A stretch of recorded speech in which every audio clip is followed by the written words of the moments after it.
যদি পৃথিবীর ম্যাপটা দেখেন 1945 সালের আগে ইসরায়েল নামে কোনো দেশ ছিল না।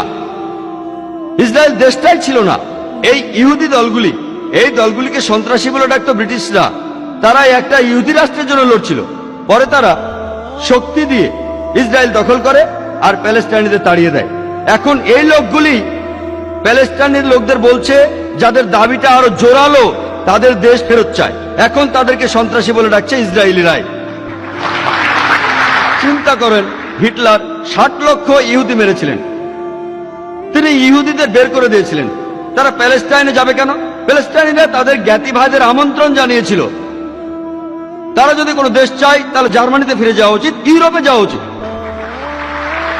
চিন্তা করেন, প্যালেস্টাইনিরা তাদের স্বাগতম জানিয়েছিল। ধরেন আপনার বাসায় একজন মেহমান আসলো, অচেনা সেই লোককে আপনি বাসায় থাকতে দিলেন, আর কিছুদিন পর সে আপনাকে বাসা থেকে বের করে দিল। আপনি দরজার সামনে বলতে থাকলেন, আমার ঘর ফেরত চাই, ফেরত দেন। লোকে আপনাকে বলবে সন্ত্রাসী। ঠিক এই ঘটনাই ঘটেছে। আজকে এই প্যালেস্টাইনিদের সন্ত্রাসী বলা হচ্ছে কেন? তারা তাদের দেশ ফেরত চায়। আর এখন পৃথিবীর মানুষ, বিশেষ করে উন্নত দেশগুলির মানুষ, তারা নির্বিকারভাবে এই অন্যায় মেনে নিচ্ছে।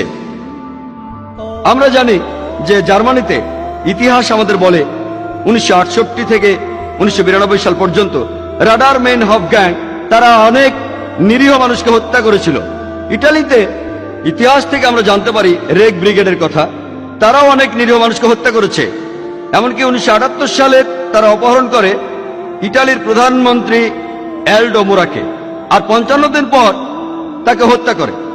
আরো যদি দেখেন এরকম দল, এরকম সন্ত্রাসী দল এমনকি জাপানেও আছে, দ্য জাপানিজ রেড আর্মি।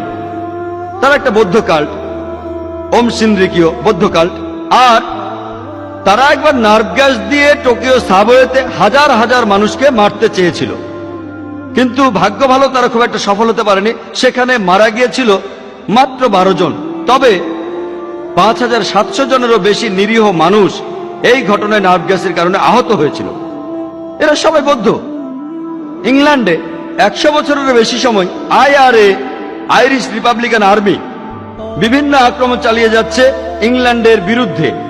এরা সবাই ক্যাথলিক, তবে তাদের ক্যাথলিক সন্ত্রাসী বলা হয় না, তাদের বলা হয় IRA। আর আমরা জানি তারা অনেক সন্ত্রাসী আক্রমণ চালিয়েছে।